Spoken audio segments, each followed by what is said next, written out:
जय हिंद दोस्तों, welcome to Rankine academy. मैं हूं प्रशांत पूजन और हम पढ़ रहे हैं ग्राम समाज एवं विकास। दोस्तों, जैसा कि आपको पता ही है कि यूपी लेखपाल का डेट आ गया है, 19 जून को आपका पेपर है।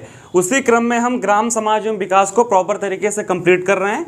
अभी तक मेरे 45 लेक्चर यानी कि 45 लेक्चर ऑलरेडी आपके अपने प्लेटफॉर्म पे आ चुके हैं। आज का जो मेरा लेक्चर होगा वो 46 होगा और 46 के साथ स्पेशल क्या होगा कि भारत सरकार की जितनी भी योजनाएं हैं, जो भी आपके काम की योजनाएं हैं भारत सरकार की, उसको आज हम स्टार्ट करने वाले हैं। और कल हम लोगों ने उत्तर प्रदेश सरकार की योजनाओं के जो महत्वपूर्ण 15 प्रश्न थे जिनके परीक्षा में आने की संभावना काफ़ी अधिक है, उसको हमने प्रॉपर तरीके से देख लिया था। तो जो अभी भी हमारे दोस्त उसको नहीं देखें, पहले उसको कंप्लीट कर लीजिए। और हाँ, एक मेन चीज़ कि अभी तक जो भी हमारे भाई बंधु रैंकाइन एकेडमी को सब्सक्राइब नहीं किए, प्लीज़ इसको फॉलो कर लीजिए। और जो भी हमारी पीडीएफ यहाँ पर आपको दिख रही है उसको फ्री ऑफ कॉस्ट पाने के लिए बस आपको एक काम करना है कि रैंकाइन एकेडमी के टेलीग्राम चैनल को ज्वाइन कर लेना, ठीक है ना। अब हम अपने काम की बात शुरू करते हैं। सब्सक्राइब करना आपके काम की बात है और पढ़ाना मेरे काम की बात है, ठीक है ना। तो आप अपना काम करिए, मैं अपना काम करता हूँ। आइए, केंद्र सरकार की योजनाएं। आज का हमारा टॉपिक क्या है? केंद्र सरकार की योजनाएं। दोस्तों, कोई सा भी पेपर हो उसमें उत्तर प्रदेश सरकार की योजनाएं और केंद्र सरकार की योजनाओं का जो टॉपिक होता है काफ़ी महत्वपूर्ण होता है और इससे भर भर के प्रश्न आते ही आते हैं, इसमें कोई डाउट वाली बात नहीं है। तो ग्राम विकास योजनाएं, केंद्र सरकार में जो सेक्शन है गाँवों के विकास के लिए कौन कौन सी योजनाएं चली। हमारा भारतवर्ष एक ग्रामीण देश है, यहाँ की लगभग 80% आबादी गांव में रहती है, ठीक है ना। 70 से 80% आबादी गांव में रहती है। तो गांव के विकास के लिए ग्राम, हमने पढ़ा था ना, ग्राम शब्द की उत्पत्ति वैदिक साहित्य से हुई थी, वैदिक काल से, जो आर्यन युग था, ठीक है ना। तो ग्राम विकास की योजनाएं अपने गांव को विकसित करने के लिए, उसको समृद्ध बनाने के लिए, उसकी आय बढ़ाने के लिए, उसको समाज में एकरूपता लाने के लिए, समाज में समानता लाने के लिए कौन कौन सी योजनाएं चली हैं उस पर हम प्रकाश डालेंगे, ठीक है। आजीविका ग्रामीण एक्सप्रेस योजना। दोस्तों, इसका नाम ही बड़ा यूनिक है, एक्सप्रेस योजना, यानी कि काफ़ी तेज़ी से चलने वाली योजना। आजीविका ग्रामीण, आजीविका मतलब क्या होता है कि अपने आजीविका की चीज़ों का खुद संग्रह करना, अर्थात अपने खाने पीने की जो भी चीज़ हैं, जो भी गांव को चाहिए, चाहे वो स्वास्थ्य के लिए हो, अपने खान पान के लिए हो, भूखमरी से बचने के लिए हो, उसके लिए एक योजना चलाना कि आजीविका ग्रामीण एक्सप्रेस योजना, कि खुद का पेट पालने के लिए वो लोग खुद ही पैदावार अपना कर लें, इसके लिए योजना चलाना। तो ग्रामीण आजीविका मिशन की एक उप योजना के रूप में वर्ष सन 2017 में आजीविका ग्रामीण एक्सप्रेस योजना की शुरुआत हुई। पहला प्रश्न आपके लिए, आजीविका ग्रामीण एक्सप्रेस योजना का शुभारंभ कब हुआ था? सन 2017 में। सन 2017 में आजीविका ग्रामीण एक्सप्रेस योजना की स्टार्ट हुआ था। और जो दोस्तों आजीविका ग्रामीण एक्सप्रेस योजना है, यह इस वृक्ष का एक ब्रांच है, ठीक है ना। और वो वृक्ष कौन सा है? ग्रामीण आजीविका मिशन। ग्रामीण आजीविका मिशन एक बड़ी योजना है और इसी बड़े वृक्ष की एक शाखा है, और वह शाखा क्या है? आजीविका ग्रामीण एक्सप्रेस योजना। इस वृक्ष से यह शाखा कब निकली थी? सन 2017 में निकली थी, ठीक है ना। इसीलिए यहाँ पर लिखा है कि ग्रामीण आजीविका मिशन की एक उप योजना, अर्थात योजना में से ही एक और योजना का निकलना, ठीक है ना। यह सन 2017 में हुआ था। इसको आजीविका ग्रामीण एक्सप्रेस योजना का नाम देते हैं। आइए आगे देखते हैं। इस योजना के तहत स्वयं सहायता समूह वाले, दोस्तों स्वयं सहायता समूह आप लोगों ने गांव में देखा होगा ना, एक सहायता समूह होता है, यह सामान्यतः महिलाओं का होता है।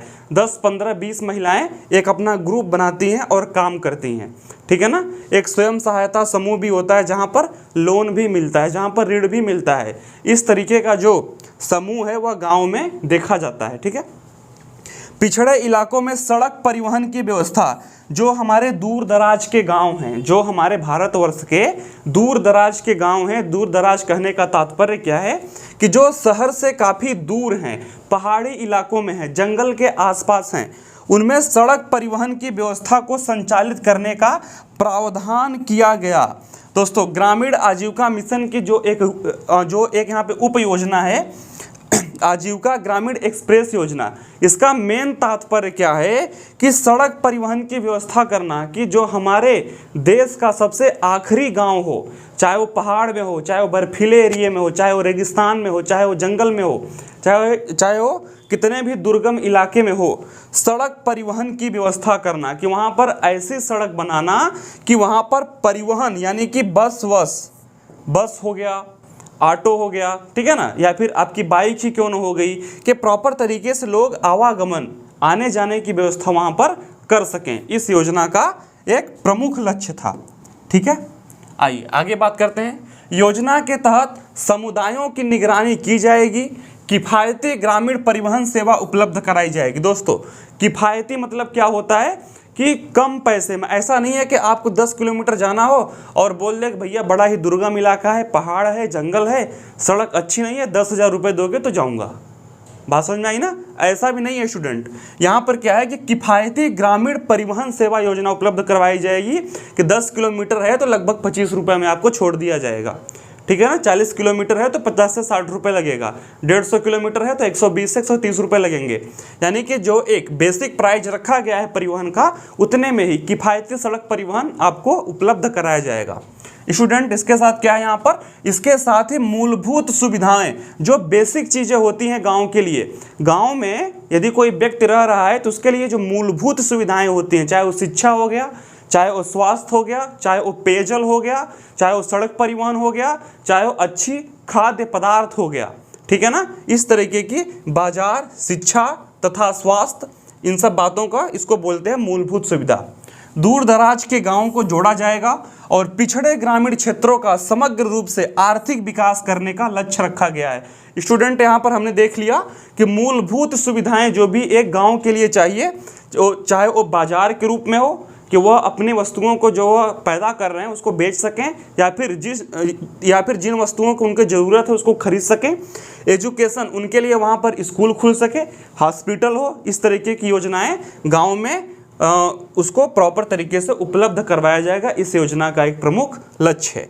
ठीक है ना, और इसके साथ क्या है कि गाँव को, दूर दराज गाँव को भी प्रॉपर तरीके से कनेक्ट किया जाएगा कि वह अपने आप को एक कटा हुआ एक अलग गाँव महसूस ना करें।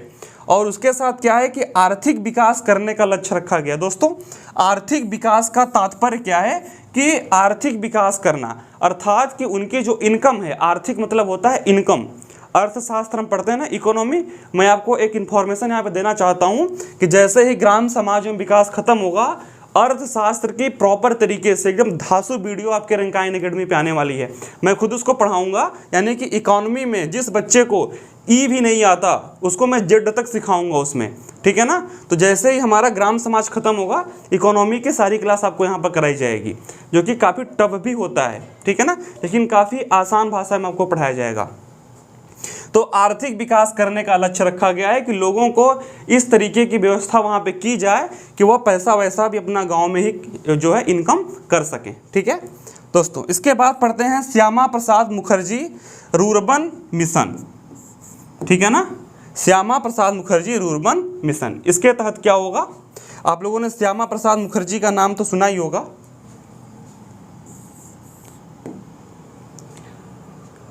ठीक है ना, जहाँ हुए बलिदान मुखर्जी हुआ कश्मीर हमारा है, यह स्लोगन काफ़ी ज़्यादा फेमस हुआ था। ठीक है ना दोस्तों, जो वर्तमान सरकार है इनको काफ़ी इंपॉर्टेंस देती है क्योंकि उसकी जो आइडियोलॉजी है वह इनसे काफ़ी मैच करती है। ठीक है ना, तो इस तरीके से यह योजना काफ़ी ज़्यादा आजकल फेमस भी चल रहा है।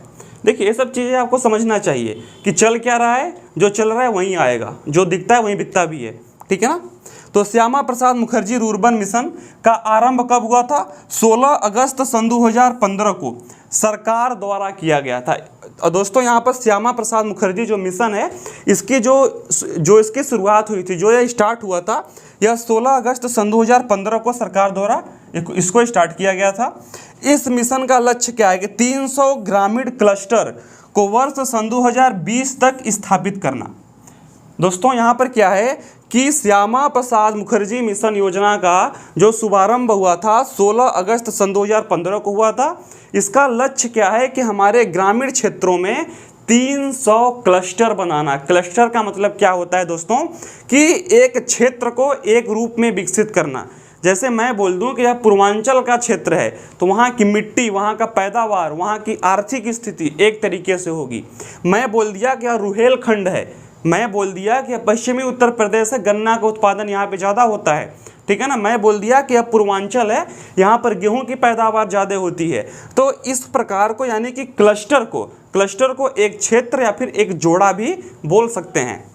तो दोस्तों यहाँ पर क्या है कि स्वामी प्रसाद मुखर्जी मिशन के तहत 300 ग्रामीण क्लस्टर को वर्ष सन 2020 तक स्थापित करने का लक्ष्य रखा गया था, ठीक है ना। आपसे इसमें दो चीज़ पूछ सकता है कि स्वामी प्रसाद मुखर्जी जो मिशन योजना का शुभारंभ कब हुआ था? सन 2015 16 अगस्त को हुआ था, यानी कि 15 अगस्त के ठीक एक दिन बाद हुआ था। और इसका लक्ष्य क्या था कि सन 2020 तक 300 ग्रामीण क्लस्टर्स का निर्माण करना। दोस्तों आगे देखते हैं, प्रधानमंत्री नरेंद्र मोदी ने राष्ट्रीय रुर्बन मिशन के नाम से 22 फरवरी सन 2016 को छत्तीसगढ़ में इस मिशन का उद्घाटन किया, ठीक है ना। 16 अगस्त सन 2015 को जब स्टार्ट हुआ, उसके पहले ही यानी कि उसके बाद 22 फरवरी सन 2016 को प्रधानमंत्री नरेंद्र मोदी ने छत्तीसगढ़ में इसका शुभारंभ किया। यानी कि ये तो एक मिशन रखा गया था और इसका लक्ष्य क्या था कि 300 ग्रामीण क्लस्टर्स का निर्माण करना। लेकिन सबसे पहले अमली जामा पहनाने का जो कार्य है देश के प्रधानमंत्री ने 22 फरवरी सन 2000 जो यहाँ पर सन 2016 है, एक राज्य है छत्तीसगढ़, वहाँ से इस मिशन का शुभारंभ किया था। इसको भी आप लोग याद रख सकते हैं। आपसे प्रश्न पूछ सकता है कि श्यामा प्रसाद मुखर्जी रुर्बन मिशन का प्रधानमंत्री ने किस राज्य में उद्घाटन किया था? तो आपका आंसर क्या होगा? छत्तीसगढ़। और कब किया था? 22 फरवरी सन 2016 को किया था, ठीक है ना।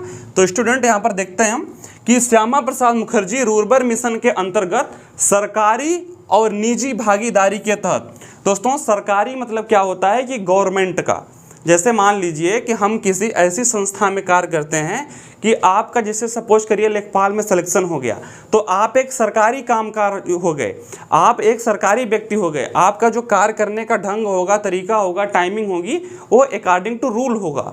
और जो निजी होता है, जैसे मान लीजिए आपकी कोई दुकान है, तो इसका मतलब वो आपका निजी काम है, ठीक है ना। और जो सरकारी होता है वह गवर्नमेंट के अकॉर्डिंग सारा कुछ काम करता है।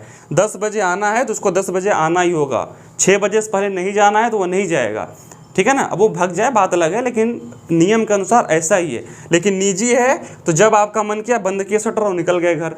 तो ये सरकारी और निजी में अंतर होता है, ठीक है ना। जो सरकारी होता है वो अकॉर्डिंग टू लॉ चलता है, जो कि गवर्नमेंट का लॉ होता है। और जो निजी होता है वो खुद के लॉ के अनुसार चलता है, जो उस व्यक्ति का नियम कानून है, ठीक है ना। यानी कि इसमें सरकारी जो गवर्नमेंट है और जो निजी यानी कि जिनका पर्सनल काम है, दोनों मिलके इस काम को करेंगे। ग्रामीण क्षेत्रों में शहरी क्षेत्रों जैसी सुविधाएं उपलब्ध कराने की बात कही गई है। दोस्तों श्यामा प्रसाद मुखर्जी मिशन के अनुसार क्या है कि इसमें सरकार और निजी सेक्टर दोनों मिलके ग्रामीण क्षेत्रों में शहरी क्षेत्रों जैसी सुविधाएं उपलब्ध करवाएंगे। इस योजना का एक लक्ष्य है, ठीक है ना। यह मिशन गुजरात में इसी तरह से लागू हुआ था। इस मिशन की अवधारणा पर आधारित है, जिसमें ग्रामीण क्षेत्रों की नागरिक सुविधा संरचना और संबंधित सेवाओं में सुधार करने का काम किया गया था। दोस्तों जब गुजरात में नरेंद्र मोदी जी मुख्यमंत्री थे तो वहाँ भी इस तरीके की एक जो है योजना का शुभारंभ हुआ था और उसमें नागरिकों को इस तरीके की सुविधा पहले ही प्रदान हुई थी, ठीक है ना। तो उसी के रूपरेखा पर यह फिर से योजना का शुभारंभ हुआ जब यह देश के प्रधानमंत्री बने, ठीक है ना। अब दोस्तों बात करते हैं भारत निर्माण योजना की। ग्रामीण क्षेत्रों में बुनियादी ढांचे के विकास हेतु, दोस्तों बुनियादी ढांचे का मतलब क्या है कि शिक्षा हो गया, स्वास्थ्य हो गया, पेयजल हो गया, सड़क हो गया, घर हो गया और उनको गांव में काम हो गया, इसको बोलते हैं बुनियादी ढांचा, ठीक है ना।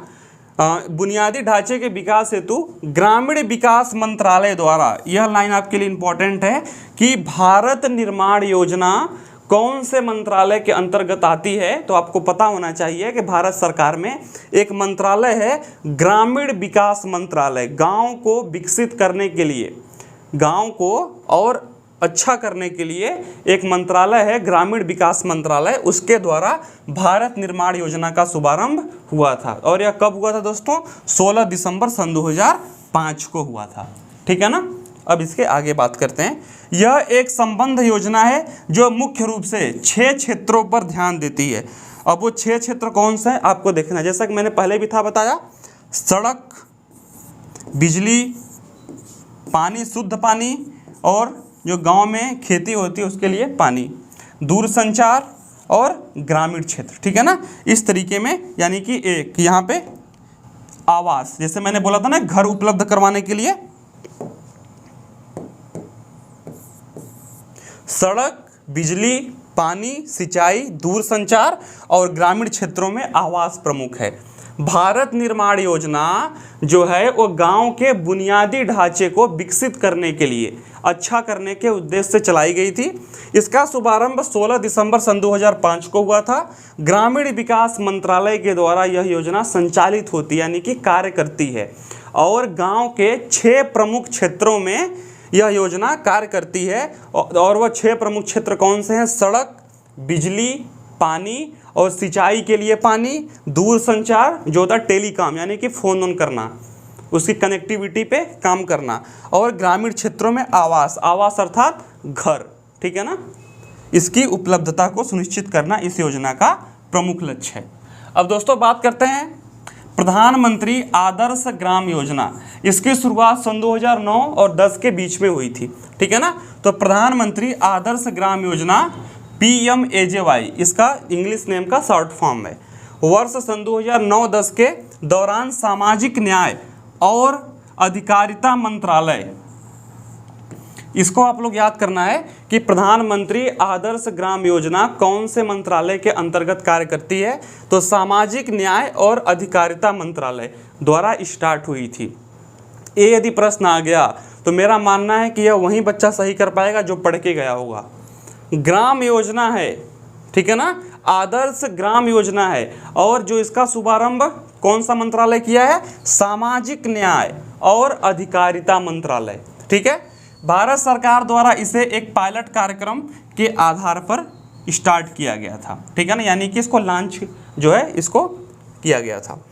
इस योजना का उद्देश्य उन गांवों का समुचित विकास करना है जिनमें अनुसूचित जातियों की आबादी 50% से ऊपर है, ठीक है ना। दोस्तों प्रधानमंत्री आदर्श ग्राम योजना सिर्फ उन्हीं ग्राम पंचायतों में लागू होगी जिस ग्राम पंचायत की आबादी में 50% अनुसूचित जाति अर्थात SC।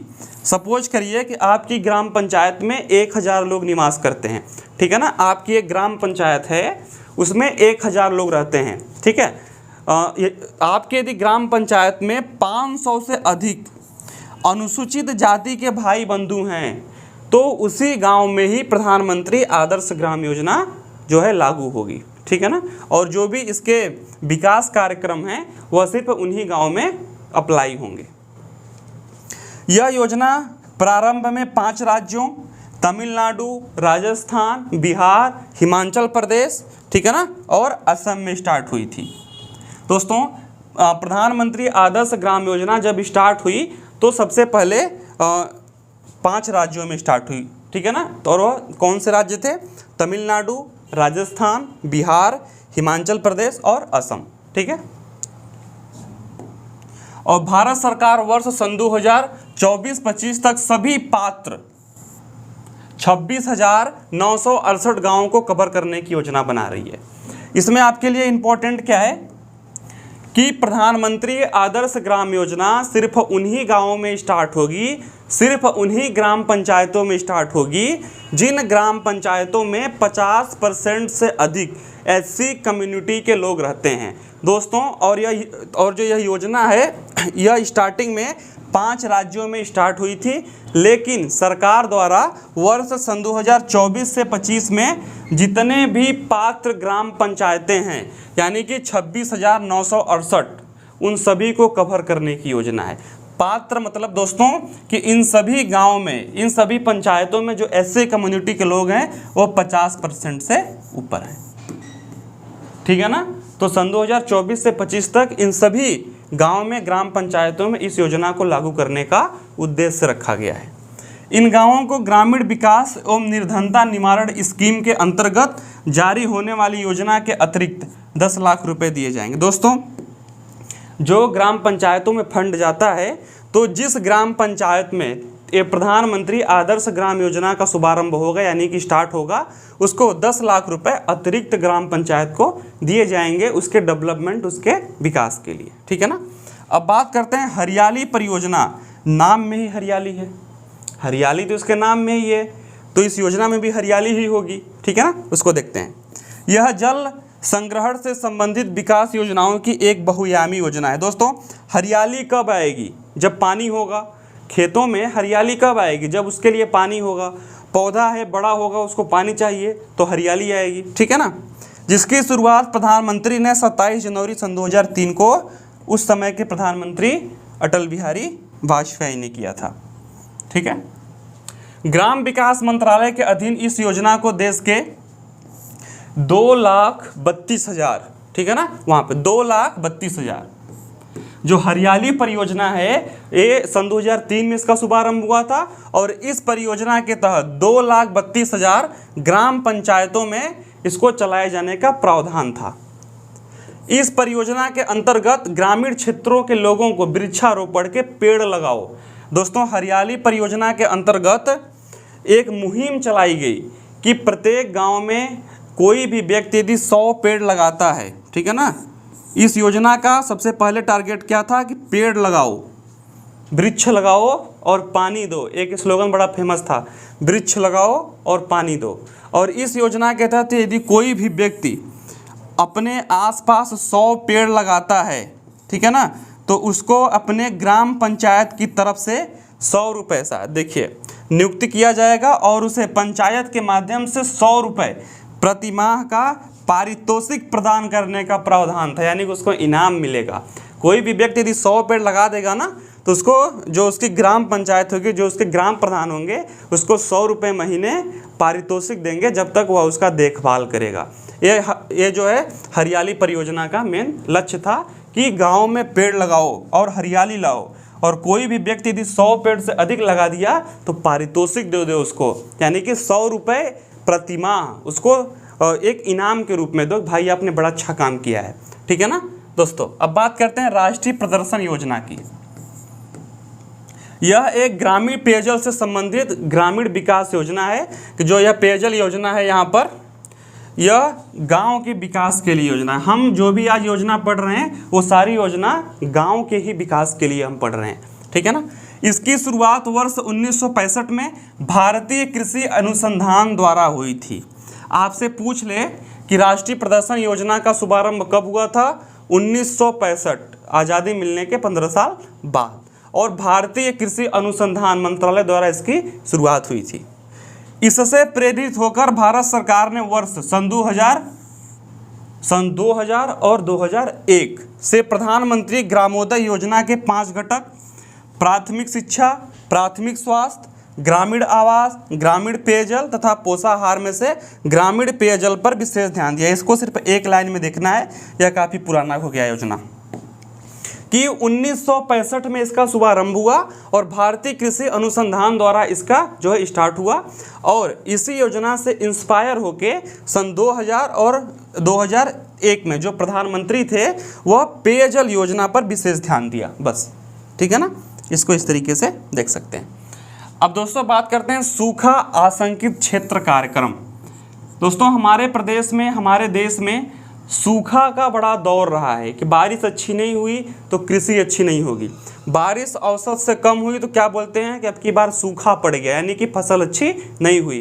तो उससे बचने के लिए एक सूखा आशंकित क्षेत्र कार्यक्रम का स्टार्ट हुआ। ठीक है ना। इसमें देखते हैं, सूखे की संभावना वाले चुनिंदा क्षेत्रों में यह राष्ट्रीय कार्यक्रम 1973 में प्रारंभ किया गया।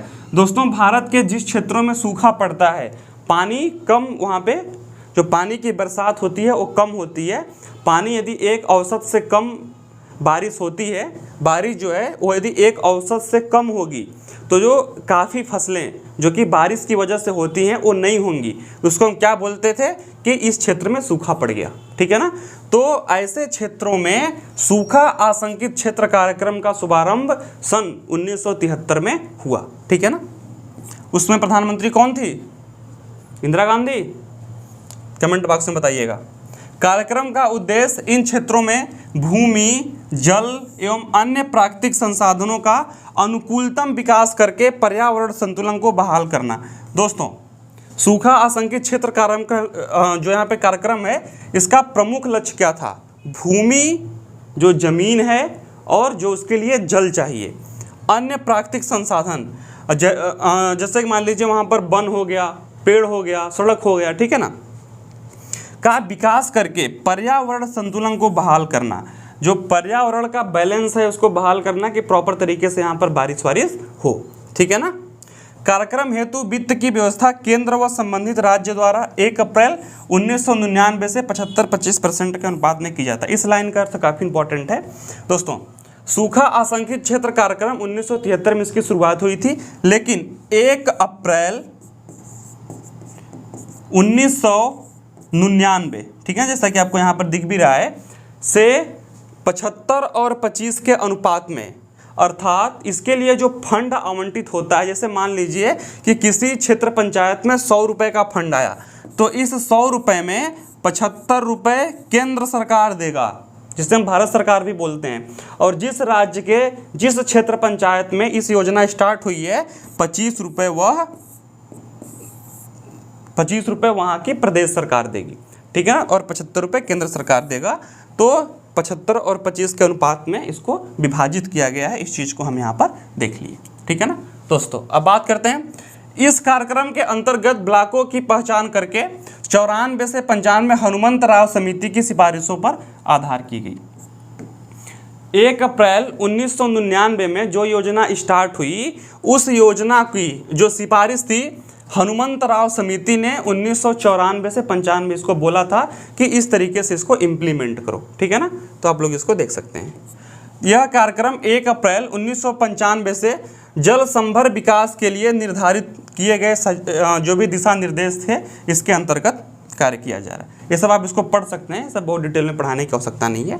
वर्तमान समय में यह कार्यक्रम देश के 16 राज्यों के 182 जिलों के 972 ब्लॉक खंडों में क्रियान्वित हो रहा है। दोस्तों, सूखा आशंकित क्षेत्र कार्यक्रम वर्तमान में कहाँ पर कार्य कर रहा है, यह लाइन आपके लिए इम्पॉर्टेंट है कि वर्तमान समय में यह कार्यक्रम देश के 16 राज्यों के 182 जिले, और जिले के अंदर एक ब्लॉक भी होता है ना, तो 972 ब्लॉक खंडों में यह योजना कार्य कर रही है, सूखाग्रस्त वाली, ठीक है।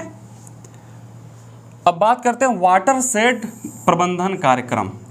दोस्तों, काफ़ी हमारे देश में काफ़ी क्षेत्रों में सूखे की संभावना काफ़ी अधिक होती है और भूमि बंजर हो जाती है। बंजर का मतलब दोस्तों क्या होता है कि इस खेती पर 1000 वर्षों से या फिर कभी भी फसल का उत्पादन ही नहीं हुआ, ठीक है ना, उसको बोलते हैं बंजर भूमि।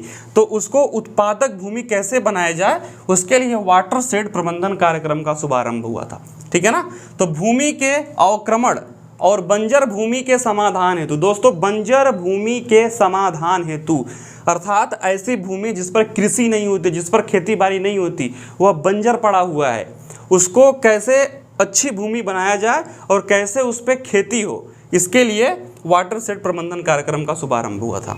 तथा वर्षा सिंचित क्षेत्रों की उत्पादकता को बढ़ाने के भूमि संसाधन विभाग द्वारा वाटर शेड प्रबंधन कार्यक्रम स्टार्ट किया गया था। इसमें एक वर्ड ऐसा है जिसका अर्थ आपको समझना चाहिए कि वर्षा सिंचित क्षेत्र। दोस्तों, इसका अर्थ क्या होता है? वर्षा सिंचित क्षेत्र मतलब कि ऐसा क्षेत्र जहां पर वर्षा सिंचित मात्रा में होती है, कम मात्रा में होती है, जितनी चाहिए उतनी नहीं होती है। और बंजर क्षेत्र यानी कि कम वर्षा वाले क्षेत्र और बंजर क्षेत्र को उत्पादकता में कन्वर्ट करना, उसको खेती बाड़ी के योग्य बनाना, उसके लिए वाटर शेड प्रबंधन कार्यक्रम स्टार्ट हुआ था। आपसे पूछेगा प्रश्न कि बंजर भूमि और वर्षा सिंचित क्षेत्र के लिए कौन सी योजना का शुभारंभ हुआ था? तो वाटर शेड प्रबंधन कार्यक्रम, ये आपका आंसर होगा, ठीक है ना। आइए आगे देखते हैं। एकीकृत ग्रामीण विकास कार्यक्रम। दोस्तों, वर्ष 1980 में इस योजना का शुभारंभ हुआ था और जो इसका प्रमुख उद्देश्य था वह क्या था? ग्रामीण क्षेत्र में गरीबी रेखा से नीचे जीवन यापन करने वाले लोगों का उत्थान करना। एकीकृत ग्रामीण विकास कार्यक्रम। दोस्तों, इसमें दो चीज़ इंपॉर्टेंट है। जो यह कार्यक्रम था कब स्टार्ट हुआ था?